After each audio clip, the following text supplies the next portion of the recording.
Move. The DNA results arrived on the morning of my ex-wife's wedding. I wasn't there. I was sitting alone at a small table near the window of a quiet hotel room, watching steam rise from a paper cup of coffee that had already gone cold. My phone lit up, face down, vibrating like something alive, something impatient. I didn't answer it. Not yet. I already knew what the call would sound like. Panic dressed up as politeness, fear pretending to be control. 3 weeks earlier, I had smiled and signed the divorce papers. They had paid me $3 million to disappear, and everyone in that room believed the story was over. They were wrong. The night it all began, my wife Laura kissed my forehead the way she always did when she wanted to appear gentle without committing to closeness. Her lips were cool. Her perfume, something clean and expensive, hung in the air between us. "We're going to be fine, babe," she said softly. The dishwasher hummed behind her. The kitchen lights were too bright for that hour bouncing off the marble countertops we'd picked together years ago. I nodded because nodding was easier than asking questions I already knew the answers to. 5 minutes later, my phone rang. It was her mother. "Ethan," she said, too cheerful the way people sound when they're about to negotiate something ugly. "Can you come by the house? We need to talk. Tonight." Laura didn't ask who it was. She already knew. She just reached for her coat, her movements efficient, rehearsed. That was when I understood this wasn't a conversation, it was a script. And I had just missed the rehearsal. Her parents' house sat at the end of a quiet cul-de-sac in a neighborhood where trees were trimmed weekly, and the neighbors waved without ever really looking at you. Inside, everything smelled faintly of lemon polish and money. Art on the walls that wasn't there to be enjoyed, only displayed. A low table already set with glasses we hadn't asked for. Her father sat rigid on the couch. Her mother stood by the fireplace. And beside them, as if summoned from central casting, was a man in a gray suit I recognized immediately, Mr. Halpern, the family attorney. "Let's be practical," her mother said before I'd even sat down. An envelope slid across the table toward me. Thick, cream-colored. Inside it, a single page with a number printed so neatly it almost felt polite. $3 million. For you to sign the divorce papers tonight, she continued as if explaining a warranty, and move on with your life. Laura stood near the window, her back to me, staring out at the dark street, like it had answers she didn't want to hear.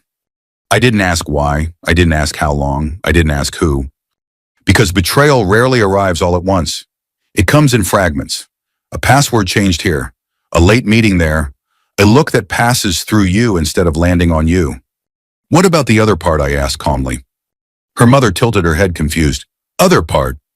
"The truth," I said. Silence, the kind that hums louder than conversation. Her father cleared his throat. "This is best for everyone." I looked at Laura. She didn't look back. That was the moment something inside me went quiet. Not broken, just quiet. Like a room after the furniture's been removed. I smiled. "Congratulations," I said. Her mother frowned. "Excuse me?" "On the new chapter," I replied. "The baby. The wedding. The life you were so careful not to include me in." Laura finally turned. Her face tightened, not with guilt, but with irritation. As if I was making this harder than necessary. Mr. Halpern slid a folder toward me. Divorce papers. An NDA. A confidentiality clause wide enough to silence a lifetime. "Sign here," he said smoothly. "The funds will be transferred immediately." I picked up the pen, then paused. "I want this notarized," I said. "Filed at the courthouse. And the wire transfer needs to be in my name, tonight." Her mother smiled, relieved. She thought she'd won. "Of course," she said. "Whatever you need." They thought I was focused on the money. They didn't understand that money leaves footprints. And footprints tell stories. At the courthouse, the air smelled like old paper and cold air conditioning. People sat in rows holding folders, waiting for their lives to change quietly. I signed without shaking. Laura's hand trembled. Her mother signed like she was closing a real estate deal. The money hit my account before I left the building. I saved the receipt, screenshot, email, cloud backup, 3 places, habit, not fear. When I got home that night, my home for the last time, I packed slowly. Not out of heartbreak, out of clarity. At the bottom of a drawer beneath old insurance documents, I found a thin medical file. Mine. From years ago. A consult after a procedure Laura rarely remembered. Low probability of conception, the doctor had said then. Possible but unlikely. Twins, Pitturnturi. I sat on the edge of the bed, the room smelling faintly of laundry detergent and something else I couldn't name. Maybe endings. My phone buzzed. A text from Laura, I hope you're okay. I didn't respond. Instead, I stared at the file in my hands and felt something unfamiliar settle in my chest. Not rage, not grief. Focus. Because if she was pregnant with twins, then someone was lying. And I had just been paid to leave the room before the truth arrived. I didn't leave town because I was running.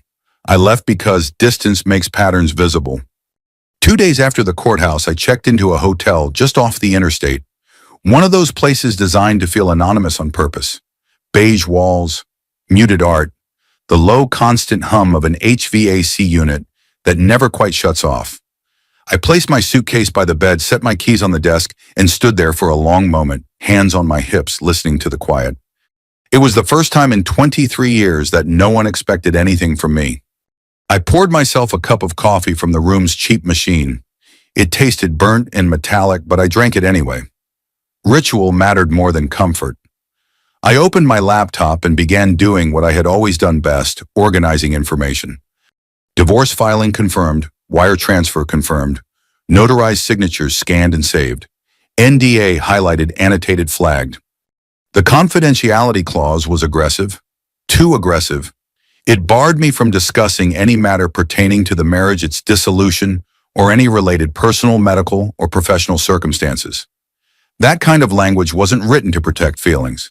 It was written to protect reputations. I forwarded the documents to Marcy, a paralegal I'd known since college. She wasn't my lawyer yet, but she had an eye for pressure disguised as choice. She called within minutes. They rushed you, she said. No greeting, just facts. That's not how amicable divorces look. They wanted it done fast, I replied. People only rush when they're afraid of something showing up late. I stared at the wall while she spoke. I signed anyway. I figured, she said, and that might have been the smartest move you could have made. That night I slept for 4 straight hours. It felt like hibernation. The next morning my phone buzzed with an unfamiliar email address. No greeting, just an automated header. Prenatal paternity test appointment confirmation. I read it twice. Date scheduled Wednesday, estimated results Friday 10 a.m. I wasn't listed as the patient or the father, but my old email, one Laura and I had once shared for insurance, was still attached as an outdated emergency contact. They were in a hurry. I forwarded the email to Marcy without comment. Her response came back in all caps. Do not contact anyone. Save everything. I spent the afternoon walking aimlessly around the hotel parking lot. The asphalt shimmered in the heat. Cars came and went. Families passed through with suitcases and tired kids arguing softly about directions and dinner plans. Life continuing indifferent. On social media, Laura's family was anything but subtle. Photos of flower samples, venue walkthroughs, a caption that read, "New beginnings are beautiful things." I didn't feel jealous. I felt replaced, like a house that had been emptied, repainted, and relisted before the previous owner even found a new address. That evening, another message came in, a number I didn't recognize. Unknown. You should know they're pushing the DNA results before the wedding on purpose. Me, who is this unknown? Someone who doesn't like being told what to forget. I typed, erased, typed again. Me, why tell me? 3 dots appeared, then disappeared. No response. On Thursday, Marcy called again. They're laying groundwork, she said. NDA plus money plus speed. That's not closure. That's containment. Can they undo it? I asked. The agreement, she paused. If there's coercion, or if material facts were hidden, especially medical ones. I thought of the file in my bag, the consult, the probabilities. I have something, I said. Don't tell me over the phone, she replied immediately. Just hold it. That night, Laura finally called. Her name lit up my screen like muscle memory. I almost didn't answer. Almost. Did you get there okay? She asked, voice thin, stretched. I did. Silence. I could hear something in the background. Music, laughter, planning. I didn't want it to happen like this, she said. No one ever does, I replied. You didn't even fight. I let out a slow breath. I didn't need to. She swallowed. I could hear it. You're acting like you know something. I know enough, I said. Ethan. I'm not your enemy, I interrupted gently. But I'm not your cover story either. She hung up. Friday morning arrived quietly, too quietly. I woke before my alarm, showered, dressed, and sat at the small table by the window. I set my phone face down beside my coffee, just like I'd imagined. At 9:58 a.m., my hands were steady. At 10:01, the phone vibrated once, then again. I didn't pick it up. At 10:02, it rang. This time I answered. Ethan, her mother said, breathless but trying to sound composed. Are you somewhere private? I closed my eyes. Yes, I said, I am. I didn't ask her what was wrong. I didn't need to. Her breathing told me everything. It came in shallow bursts, like she was standing in a room that had suddenly grown too small. There's been a complication, my mother-in-law said carefully, as if choosing the right word might still save her. I waited. The results, they don't say what we expected. Behind her voice I could hear movement. Shoes on tile, a door opening and closing too hard, someone crying and trying to stop. I see, I said. The silence on the other end stretched. She had expected anger, questions, bargaining. Instead, she got calm. Did you know about the test, she asked finally. I looked out the window at the parking lot below. A man loading suitcases into the trunk of a rental car. A woman holding a coffee cup with both hands like it was something fragile. You were in such a hurry, I said evenly. I assumed you'd handle the details. Her breath caught. This isn't the time for that tone, Ethan. No, I agreed, it isn't. A new voice cut in sharply, Greg's. Laura's boss, the groom-to-be. The lab screwed up, he said loud enough that I could hear him even when he wasn't holding the phone. That's what they do sometimes. Tests fail. They don't fail like this, I replied. How would you know, he snapped. Because I wasn't the father and neither were you, I thought. But I didn't say it. Instead, I said, if you think it's wrong, run it again.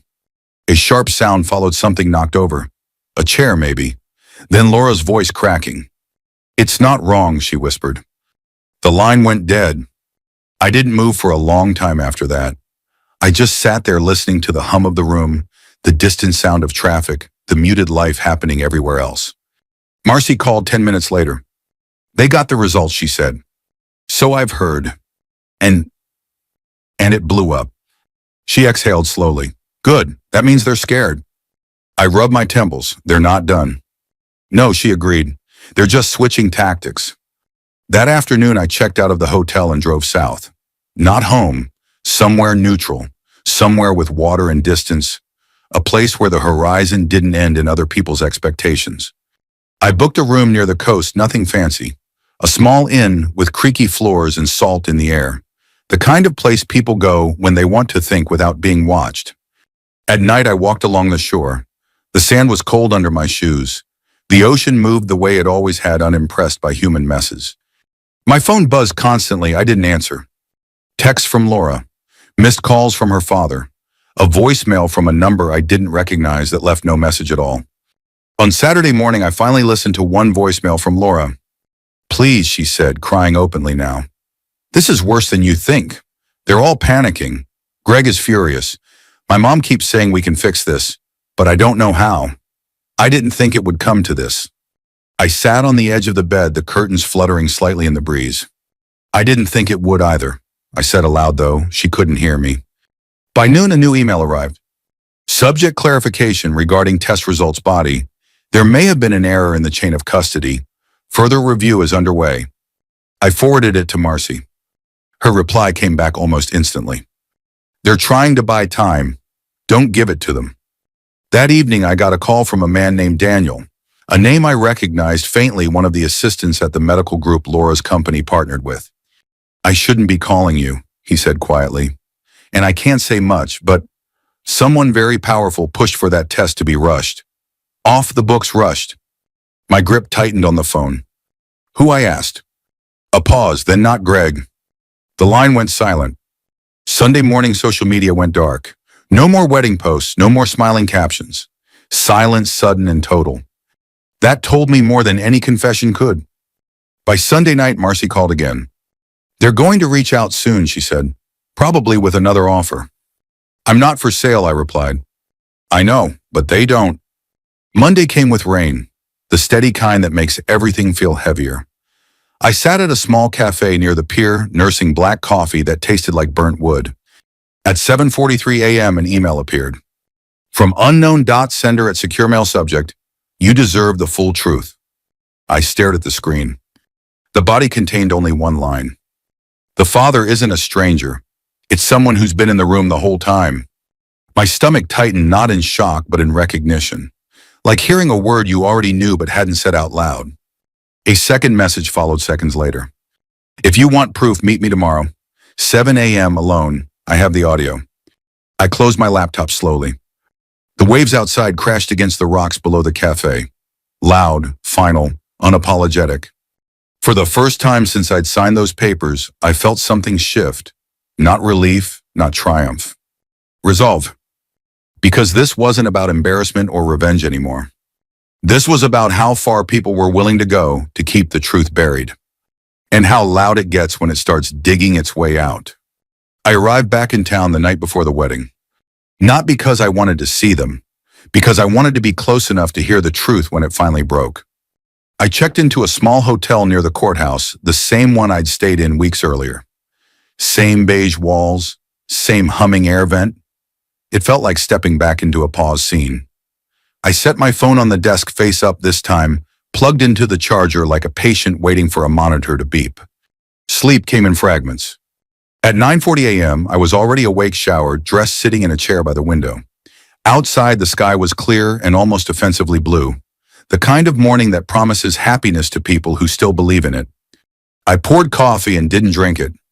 At 9:58, my phone lit up with notifications I ignored. At 10:02, it rang. Laura's mother. I let it ring once more, then answered. Ethan, she said too quietly. Her voice had lost its polish. Thank God. You're reachable. I leaned back in the chair. I always am.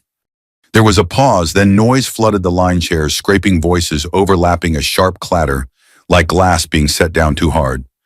You need to understand, she said, lowering her voice. This situation has escalated. Has it, I asked. Yes, sir, the DNA results came back. I know. Another pause, longer this time. You knew, her voice tightened around the word.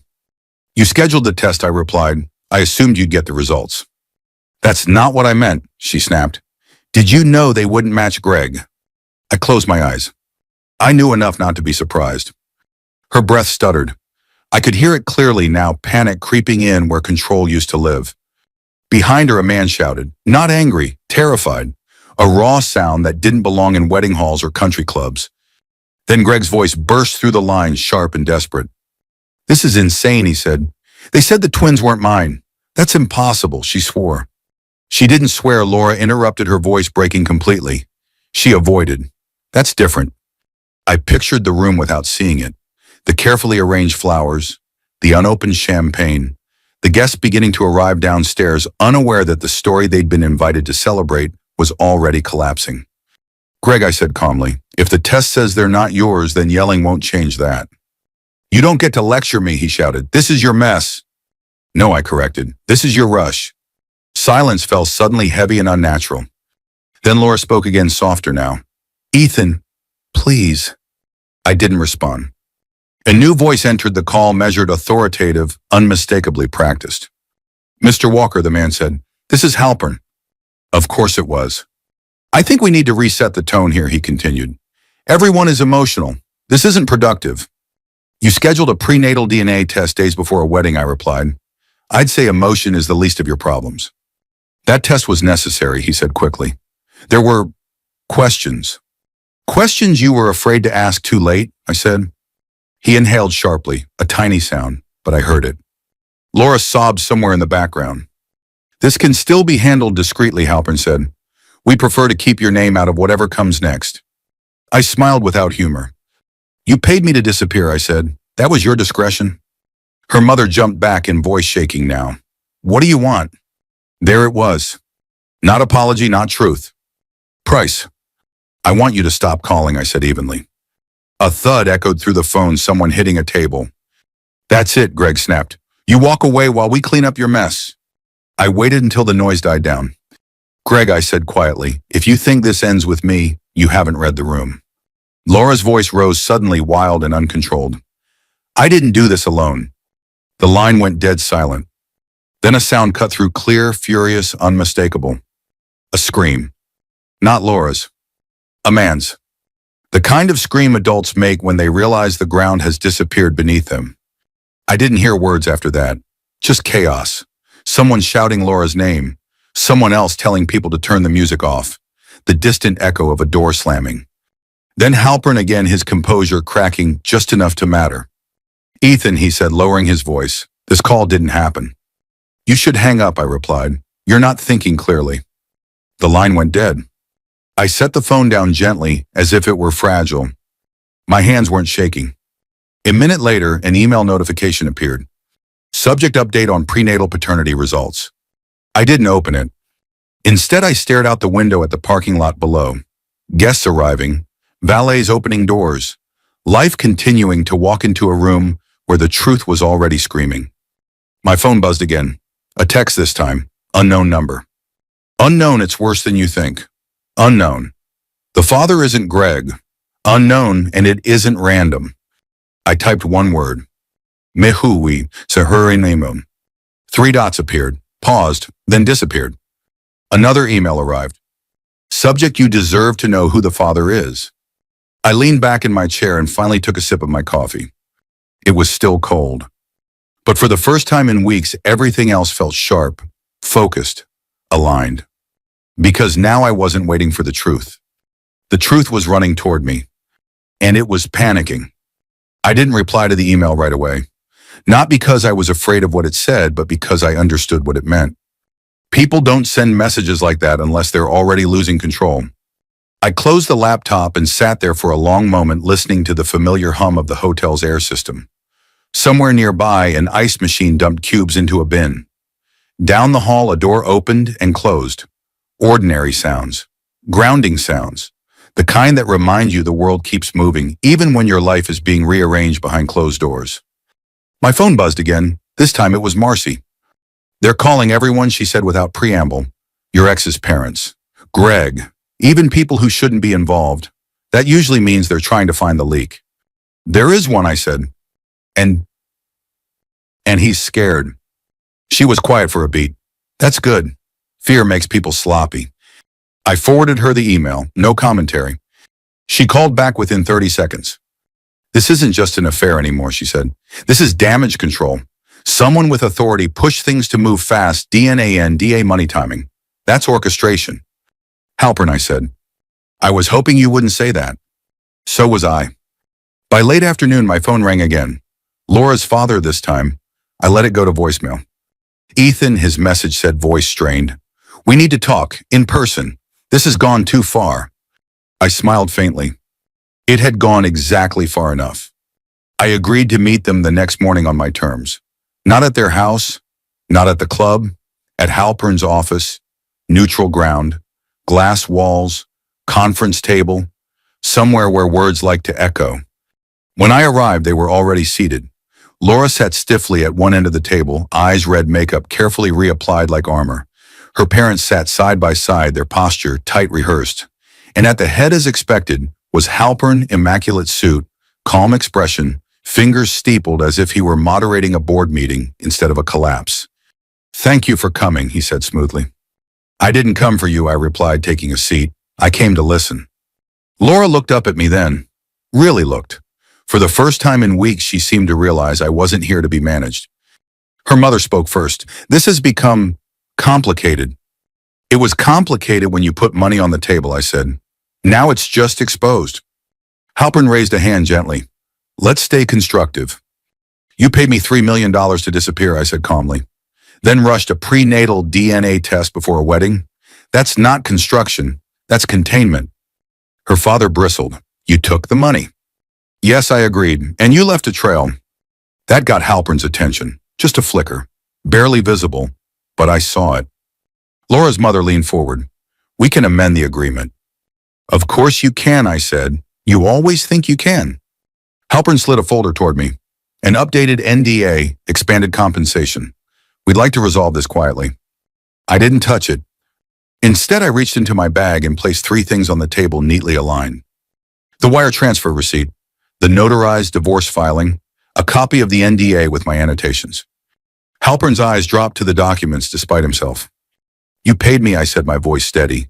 "You rushed me. and you tried to silence me. That's pressure, and pressure leaves fingerprints. Laura's father stood abruptly. This is absurd. No, I replied. What's absurd is thinking you could erase me without consequence. Halpern cleared his throat. Mr. Walker, we're trying to protect the family. I leaned back in my chair. From what? He didn't answer. That's when his phone vibrated on the table. He reached for it too quickly, turned it face down, but not before I saw the preview on the screen. I can't hold this anymore. He's going to tell everything. The room went very still. Laura's mother followed my gaze, her face drained of color. Halpern's composure slipped just a millimeter. Enough. You want to know what I want, I said quietly. No one spoke. I want you to stop pretending this is about me, I continued. Because it isn't. It's about whoever's been hiding behind your authority. Halpern met my eyes. For the first time, there was no confidence there. Only calculation. This conversation is over, he said sharply. No, I replied standing. It's just finally honest. As I reached the door, my phone buzzed in my pocket. A text, unknown number. Tomorrow, 7 a.m. diner on Route 9. Come alone, I have the audio. I didn't turn back. Behind me, I heard Laura whisper my name. I kept walking. Because whatever they'd been protecting was bigger than a wedding, bigger than an affair. And someone inside their circle was about to break. The diner sat just off Route 9, tucked between a gas station and a car wash, the kind of place people only noticed when they needed coffee, at an hour that felt too early to belong to anyone. The neon sign buzzed faintly, one letter flickering, like it was tired of pretending everything worked. Inside, the smell of bacon grease and burnt coffee wrapped around me the moment I pushed the door open. It was 6:58 a.m. I chose a booth near the wall, my back to the window. Not because I was afraid, but because I didn't want to be distracted by movement. Truth requires attention. I ordered black coffee, no sugar, no cream. I needed the bitterness clean. At 7:03, a man slid into the seat across from me. Baseball cap pulled low, mask covering half his face, plain jacket, ordinary enough to disappear in a crowd, but his eyes kept darting to the door like it might accuse him of something. He didn't say my name, didn't greet me. He simply placed his phone on the table between us, face down, and pushed it toward me with 2 fingers. I can't stay long, he said quietly. I shouldn't even be here. Then why are you? I asked. His jaw tightened beneath the mask. Because I haven't slept since Friday. I didn't reach for the phone yet. I let him speak. People tell the truth more easily when they don't feel rushed. They told us it was urgent, he continued. Special handling. Confidential. No paper trail beyond the minimum. I thought it was just rich people being rich. And then I asked. And then I realized who was calling the shots. My fingers brushed the edge of the phone. The screen was warm, like it had been held too tightly. Who? I said. He hesitated, then exhaled through his nose, sharp and controlled. Halpern. The name landed exactly where I expected it to. He came in himself, the man went on. Didn't send an assistant, didn't email. He stood there and smiled and told us this had to be done before the wedding, said the family couldn't afford uncertainty, said mistakes would be unfortunate. What kind of mistakes? I asked. He swallowed. The kind that get blamed on someone lower down. I nodded once, the audio. He unlocked the phone with shaking fingers and slid it back toward me. It's all there. I recorded it because I needed insurance. I pressed play. Halpern's voice filled the space between us, calm and cultured, the sound of a man used to closing rooms.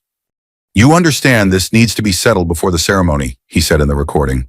There's too much at stake to let timing interfere. A woman's voice followed, strained, frightened. But the results, if they come back wrong? They won't, Halpern replied smoothly. And if they do, we'll know how to interpret them. But he's not the father, the woman whispered. There was a pause, a breath. Don't be naive, Halpern said. The father is me, and you're not going to destroy a family over biology. My chest went cold, like someone had opened a window inside me. The audio ended. The diner felt louder suddenly. Forks clinking, coffee pouring, a truck rumbling past outside. Normal sounds pressing in, unaware they were sharing space with something radioactive. I didn't react, not outwardly. Inside, something final settled into place. So it wasn't just an affair, I said quietly. The man shook his head. It was a plan. I saved the file to my phone, then sent it to Marcy with one-word audio. Her response came back before I could lock the screen. Do not confront anyone. Come straight to me now. I looked up at the man across from me. You did the right thing. He gave a humorless laugh. I hope that's true. He stood quickly, dropped cash on the table, and disappeared out the door without looking back. I sat there for another minute, letting the coffee cool. When I stood, I didn't feel shaken. I felt precise. At Marcy's office, she listened to the recording twice. The first time, her face stayed neutral. The second time, she removed her glasses and leaned back in her chair, staring at the ceiling. This changes everything, she said finally. I don't want a public spectacle, I replied. I don't want babies punished for adult decisions. She nodded. Then we do this clean, legally, permanently. She outlined it like a checklist. Fraud, coercion, abuse of authority, witness intimidation, enough leverage to make even powerful people rethink their confidence. My phone buzzed again. Laura. I didn't answer. Instead, I watched Marcy organize the evidence into folders, each labeled, each calm and deliberate. For the first time since that night in the kitchen, since the forehead kiss and the lie that followed, I felt something I hadn't expected. Not satisfaction. Control. Because the truth wasn't something I had to shout. It was something I could place carefully on the table and let speak for itself. The final meeting didn't happen in a courtroom. It happened in a glass-walled conference room overlooking a parking lot that smelled faintly of hot asphalt and rain. No spectators, no raised voices.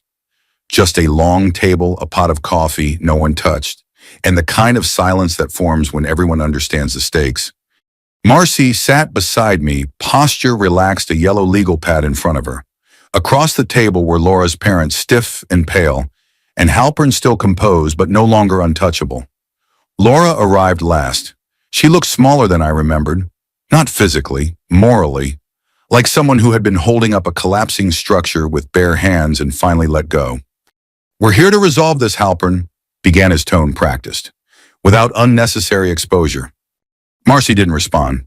She slid a folder to the center of the table and opened it to a single page, the transcript of the audio. Not the whole thing, just enough.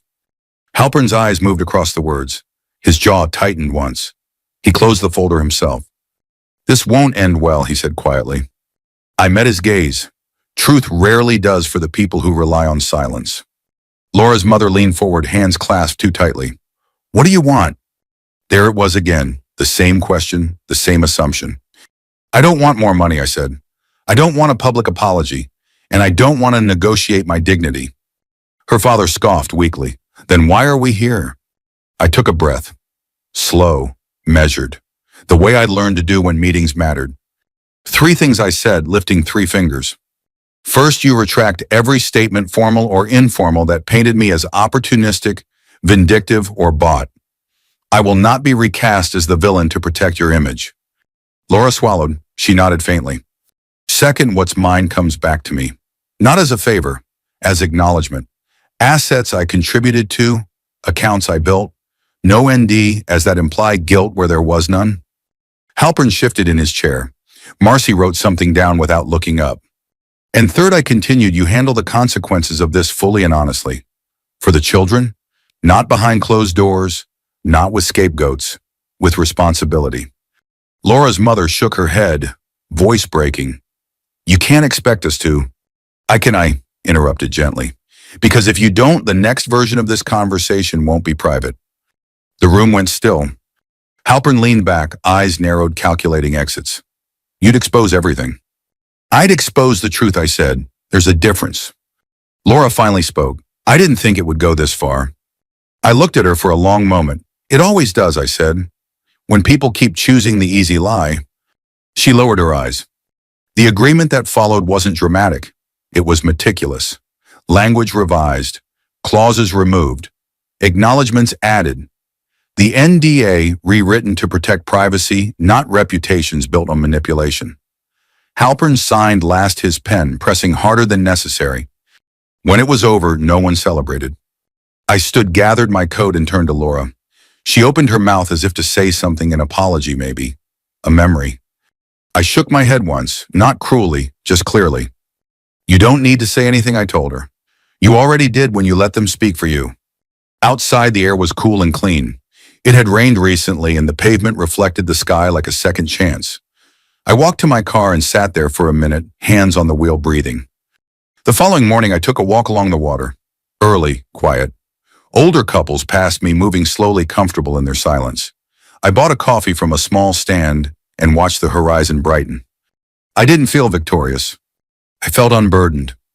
Back home, I changed the locks, deleted old contacts, filed documents into a drawer labeled closed. When Laura's name appeared on my phone one last time, I didn't hesitate. I deleted it. Some endings don't need fireworks. They need air. If you've stayed with me this far, I want to ask you something honestly. If you had been in my place, would you have signed and walked away? Or would you have fought from the very first minute? Tell me in the comments where you're listening from. I read them. I really do. And if stories like this, quiet justice, hard truths, and endings that let you breathe matter to you, consider subscribing.